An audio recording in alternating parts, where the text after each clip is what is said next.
Hello everyone, welcome to my channel. Please subscribe and keep watching more details. General Hospital next 2 weeks, Carly S. Pikeman snooping, Sonny S. new woman, Jason fights back and wedding arrivals. General Hospital GH spoilers for the next 2 weeks, May 6th to May 17th. Reveal that Alexis Davis Nancy Lee Gran will express concern over Christina Corinthos Davis Kate Mancy growing attachment to the baby she is carrying for Molly Lansing Davis Kristen Vaganos and TJ Ashford Taj Bello. During the week of May 6th to 10th, Christina will lash out since Alexis thinks she cares too much while TJ acts like she cares too little. It'll leave Christina fuming, but Alexis will just be trying to prevent the family blow-up that could happen when it's time for the baby's birth. Christina will eventually confront Molly about Sonny Corinthos Maurice Bernard and whether she genuinely believes he could bring danger to this unborn child. Speaking of Sonny, he'll bump into Natalia Ramirez Eva LaRue and connect with her once again. Since Natalia will be looking for a way to get herself invited to Brooklyn Quartermaine Amanda Sutton and Harrison Chase's Josh Swickard wedding, Sonny may be the answer to her problems. It turns out Sonny will make Natalia an offer, so Ava isn't going to approve if Natalia becomes his wedding date. After Dante Falconeri Dominic Zamprogna mulls over his career a bit more, he may be poised to leave the PCPD. Dante will give Sam McCall Kelly Monaco important updates later, so we'll see if he officially decides to put his detective days behind him. Other GH spoilers say Carly Spencer Laura Wright will do some snooping, so look for her to listen in on John Jagger Kate's Adam Harrington conversation. That could lead to Carly overhearing something related to Pikeman since she'll be on a mission for more Pikeman-related info in the aftermath. While Felicia Scorpio Christina Wagner urges Anna Devane Finola Hughes to be careful when it comes to Valentine Cassadine James Patrick Stewart, Willow Corinthos Caitlin McMullen will deliver good news to Drew Kane Cameron Matheson as she accepts the non-profit spokesperson job. Laura Collins Jeannie Francis will also check in with Heather Weber Allie Mills at Pentonville and may continue to see great improvements when it comes to her mental state. Back with Sonny, he'll have a meeting with Jordan Ashford Tanisha Harper that could leave her on edge. Jordan may sense that Sonny is spiraling even further out of control since she'll give Laura a warning once the meeting's over. After Jason Morgan Steve Burton gives Anna more details on his arrangement with John, he'll also confess to Sam about his FBI deal though he may leave out the part where he's been protecting Carly this whole time. John and Jason will later have a major face-off regarding Carly, so it'll be interesting to see what happens if she stumbles upon the confrontation. Whatever the case, Jason will fight back against John and show off his protective side. As for Ava, she'll kick off an investigation into Sonny's altered prescription and perhaps try to get to the bottom of who's behind it. Will Ava figure out this is all part of Valentine's twisted scheme next? Jocelyn Jax Eden McCoy will show off her competitive side with Dex Heller Evan Hofer, so they'll do some flirting as they go up against each other somehow. Elsewhere, Hamilton Finn Michael Easton and Gregory Chase Gregory Harrison will get into a heated argument about Gregory's need for a caregiver. Finn may think it's becoming a more pressing matter, but Gregory will mostly focus on trying to get through Chase and Brooklyn's upcoming wedding. During the week of May 13th to 17th, some of Brooklyn's relatives will head to Port Charles to watch her tie the knot, so look for Grandpa Carmine Cerullo George Russo and Grandma Gloria Cerullo Ellen Travolta to make appearances. Brooklyn will welcome some other family members as well since Joe and cousin Patty are leaked names on the guest list. Chase and Brooklyn are sure to have a wedding to remember, but it may lead to tragedy if Gregory's condition takes a turn for the worse by the end of the celebration. Meanwhile, Alexis Davis Nancy Lee Gran will prepare for her hearing in Albany, which could set the stage for her to become a lawyer again if all goes well. General Hospital spoilers say the next 2 weeks will bring plenty of excitement, so stick with us for more predictions on the hottest stories. Carly Corinthos stood in the dimly lit corridor of General Hospital, her heart pounding against her chest as she stealthily peered around the corner. The hospital's usual hustle and bustle echoed faintly in the distance, but Carly's focus was entirely on the task at hand. She was determined to uncover the truth, no matter the cost.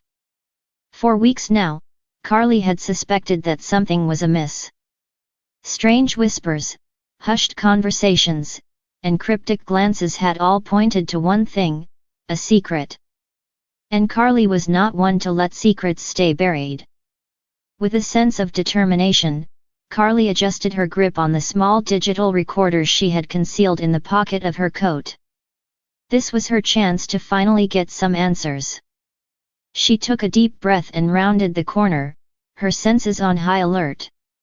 As Carly crept closer to the nurse's station, she caught sight of Pikeman, the hospital's newest orderly, exchanging furtive glances with a nurse. Her suspicions confirmed, Carly pressed record on the device, capturing every word exchanged between the pair. "Can't keep covering for you, Pikeman," the nurse whispered, her voice tinged with frustration. I know," Pikeman replied, his tone pleading. "But you have to understand, I'm in too deep now, I can't just walk away." Carly's heart raced as she listened intently, piecing together the puzzle before her. Whatever Pikeman was involved in, it was big. And Carly was determined to expose it. But before she could hear more, a voice interrupted her thoughts. "Carly, what are you doing here?" Carly whirled around to find her best friend and confidant, Jason Morgan, standing behind her, his brow furrowed in concern. "I could ask you the same thing," Carly replied, quickly pocketing the recorder. Jason sighed, running a hand through his hair.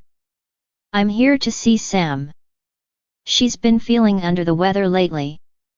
Carly nodded, understanding passing between them.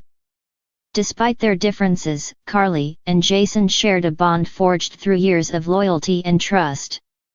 "Well, don't let me keep you," Carly said with a smile. "I'll see you later." As Jason disappeared down the hallway, Carly's thoughts returned to Pikeman and the secrets he was hiding. She had a feeling this was just the beginning. Meanwhile, across town, Sonny Corinthos found himself at a crossroads. Ever since his return to Port Charles, Sonny had been struggling to reclaim his place in the world he once ruled with an iron fist. But as he sat alone in his dimly lit penthouse, Sonny couldn't shake the feeling of emptiness that gnawed at his soul. Lost in thought, Sonny was startled by the sound of his doorbell ringing. With a heavy sigh, he rose from his seat and made his way to the door, unsure of what to expect. To his surprise, standing on the other side was a woman unlike any he had ever seen. Her eyes sparkled with a mischievous glint, and her smile was as intoxicating as it was dangerous. "Sonny Corinthos, I presume," the woman said, her voice dripping with allure. Sonny nodded, his curiosity piqued.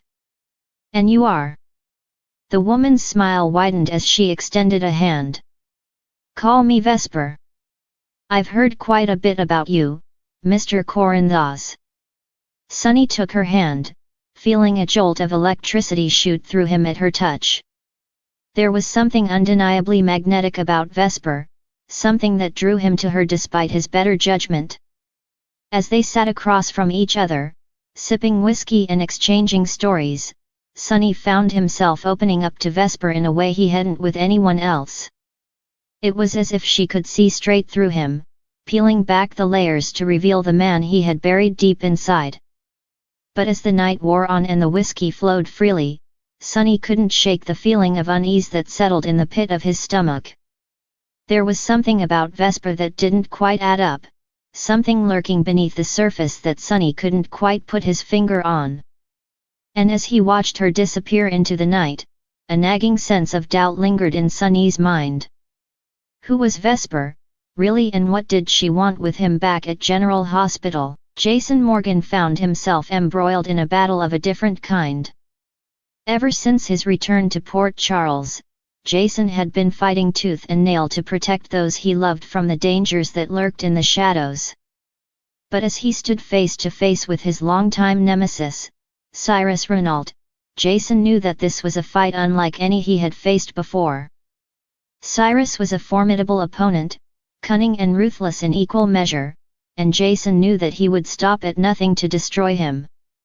"You can't keep running, Morgan," Cyrus sneered, his eyes glinting with malice. "Sooner or later, you're going to have to face the consequences of your actions." Jason squared his shoulders, his jaw clenched in determination. "I'm not afraid of you, Cyrus. You may think you have the upper hand, but you don't know me as well as you think you do." With a swift motion, Jason lunged forward, his fist connecting with Cyrus's jaw with a satisfying thud. The sound echoed through the empty corridor, a testament to the intensity of their confrontation.